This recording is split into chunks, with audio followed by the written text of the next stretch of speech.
ఓం గంగణవతే నమ ఐం సరస్వత్యై నమ శ్రీరామ రామ రామేతి రమే రామ మనోరమే సహస్రనామ తత్పుల్యం రామనామరమేతి. ఓం నమ శివాయ శివాయ గురవే నమః. సర్వమంగళమాంగళ్యే శివే సర్వార్థసాధకే శరణ్యే త్ర్యంబకే దేవి నారాయణి నమస్తే.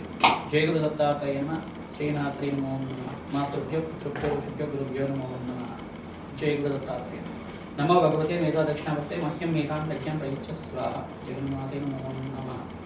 ఆదిశక్తి స్వరూపిణి జగదంబికాయ నమః. సుఖీకారం. యూట్యూబ్ ప్రేక్షకులకి అందరికీ కూడా నమస్కారం. నేను పాలపర్తి గురుదాశిమ జ్యోతిష్యం వాస్తు సిద్ధాంతిని.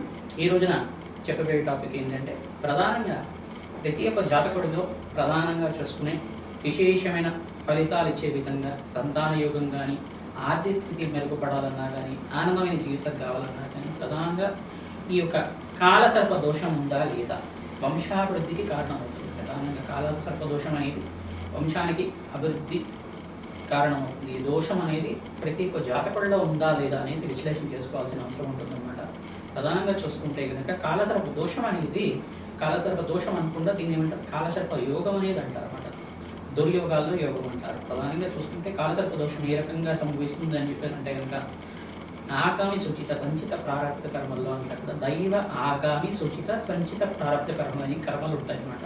అంటే తెలిసి చేసిన పాపాలు కానీ తెలియకుండా చేసిన పాపాలైనా కానీ తెలిసి తెలియకుండా చేసిన పాపాలైనా కానీ లేదు కావాలని చేసిన పాపాలైనా కానీ అనుకోకుండా పూర్వజన్మలో కానీ ఈ జన్మలో కానీ మీరు కానీ మీ పూర్వీకులైనా కానీ తాత ముత్తాతలైనా కానీ మీ తండ్రి కానీ తాత కానీ ఎవరైనా కానీ లేదు మీరైనా పూర్వజన్మలో అయినా కానీ ఒక ఈ యొక్క దేవత జాతికి చెందిన సర్పానికి దోషం చేసిన సర్పం అనేది ప్రధానంగా పూజనీయమైన సర్పంగా చెప్పడం జరుగుతుంది. ప్రధానంగా సర్పం అనేది నాగరాజు నాగేంద్ర స్వామికి రూపంగా చెప్పడం జరుగుతుంది. మానసదేవి ఒక చరిత్ర వినడం వల్ల సర్పదోష నివారణ జరుగుతుంది. మానసదేవి అవతారంగా చెప్పడం జరుగుతుంది. జోడు నాగలంతా కూడా ప్రధానంగా చూసుకుంటే కనుక నాగేంద్ర స్వామి సంతాన కారకుడుగా చెప్పడం కుండలిని శక్తికి అధిష్టాన దేవతగా చెప్పడం జరుగుతుంది. ప్రధానంగా చక్రాలన్నీ కూడా అధిష్టాన దేవతగా 6 చక్రాలు ఉంటాయి కదా 6 చక్రాలన్నిటికి కూడా అధిష్టాన దేవతగా ఈ యొక్క ముడి వేసుకున్న నాగల సర్పల దోషంతో ఉండే విధంగా ఉంటాయి అన్నమాట. ఇది ఒక విధంగా ఈ యొక్క మానవ యొక్క జీవన విధానం అంతా కూడా సర్ప జాతితో సంబంధమైన విధంగా ఉంటుంది. ప్రధానంగా చూసుకుంటే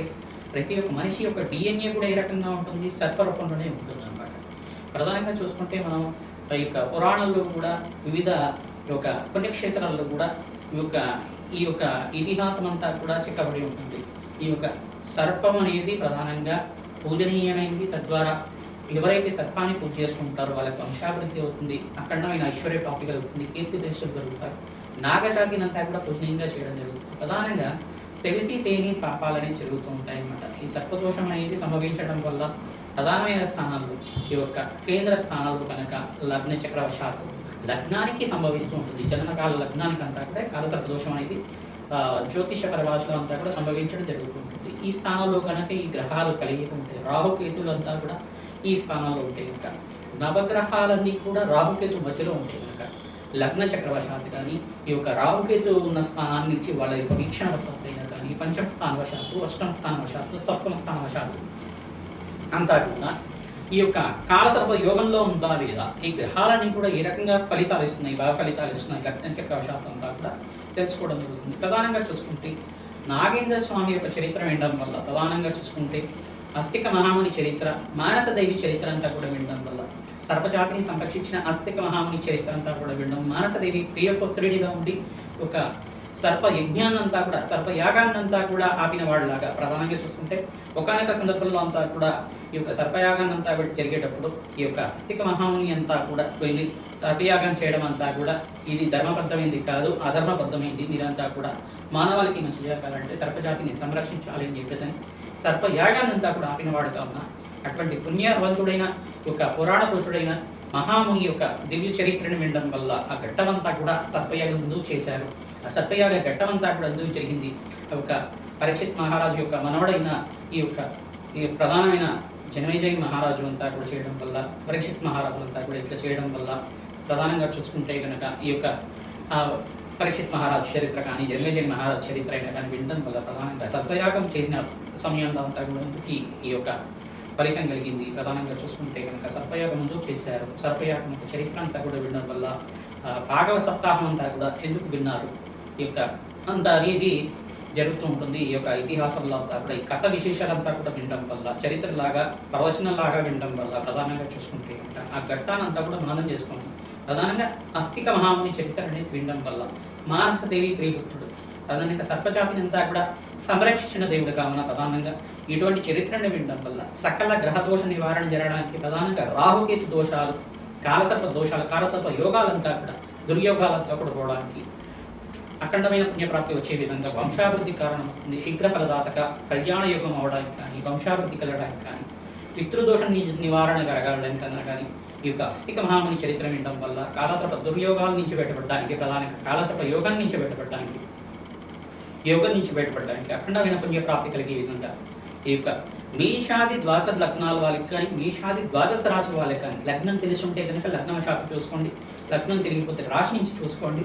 తద్వారా ఈ యొక్క కాలసర్ప యోగం అనేది ఏ రకంగా సంభవిస్తుంది, కాలసర్ప యోగం నుంచి ఈ దోషం నుంచి బయటికి పడాలంటే, ప్రధానంగా బయటికి రావాలి అంటే, కాలసర్ప దుర్యోగం నుంచి బయటికి రావాలంటే కనుక ఎటువంటి దోషాలకి పరిహారం చేసుకోవాలి. ప్రధానంగా ఆర్థిక స్థితి బట్టి మీకు అంతా కూడా పరిష్కారం చెప్పడం జరుగుతుంది. ప్రధానంగా ఉంటే కనుక లగ్న చక్రవశాత్తు పంచమ స్థానంలో కుచ రాహులు కలిగి కానీ, కుచకేతులు కలిగి కానీ, శుక్ర రాహులు కలిగి కానీ, శుక్ర కేతువులు కలిగి కానీ, ఈ యొక్క పంచమాధిపతి ఏ స్థానంలో ఉన్నారు, పంచమ లగ్నవశాత్తు, అష్టమ లగ్నవశాత్తు, లగ్న చక్రవశాత్తు, అంటే లగ్నము అంటే ధనస్థానము మరియు పంచమ స్థానం, సప్తమ స్థానం, అష్టమ స్థానము, నవమ స్థానాల్లో కనుక ఉంటే కనుక, చతుర్థ స్థానాల్లో కూడా రాహుకేతులు సంచారం జరుగుతుంటే కనుక ఈ యొక్క స్థానాల్లో కనుక రాహుకేతులు ఉండేసి ఆ గ్రహాలన్నీ కూడా, నవగ్రహాలన్నీ కూడా రాహుకేతు మధ్యలో ఉంటే కనుక రాహుకేతులన్నీ కూడా ఛాయాగ్రహాలుగా చెప్పడం జరుగుతుంది.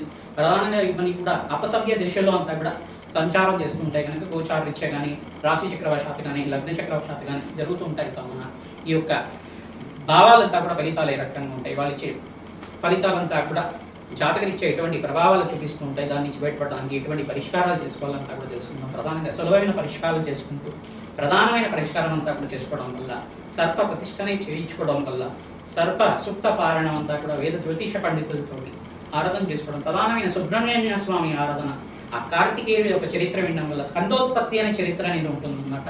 సుబ్రహ్మణ్య స్వామి చరిత్ర అంతా కూడా వినడం వల్ల సకల గ్రహదోష నివారణ జరగడానికి ఆస్కారం ఉంటుంది. సర్పజాతికి అంతా కూడా అధిష్టాన దేవతగా సుబ్రహ్మణ్య స్వామి ఉంటారు, మానసదేవి ఉంటుంది. కాబట్టి ఈ యొక్క మానసదేవి చరిత్ర, సుబ్రహ్మణ్య స్వామి చరిత్ర ప్రతినిత్యం కూడా చదవడం వల్ల, వినడం వల్ల ఓం శరవణ భవాయ నమః అనే నామాన్ని ప్రతినిత్యం కూడా స్మరణ మాత్రం చేతిని సకల గ్రహదోష నివారణ జరుగుతుంది. ప్రధానంగా ఆర్థిక స్థితి మెరుగుపడుతుంది, అష్టైశ్వర ప్రాప్తి కలుగుతుంది, అప్పుల బాధల నుంచి బయటపడతారు, రుణ బాధల నుంచి బయటపడతారు, రోగ బాధల నుంచి బయటపడతారు.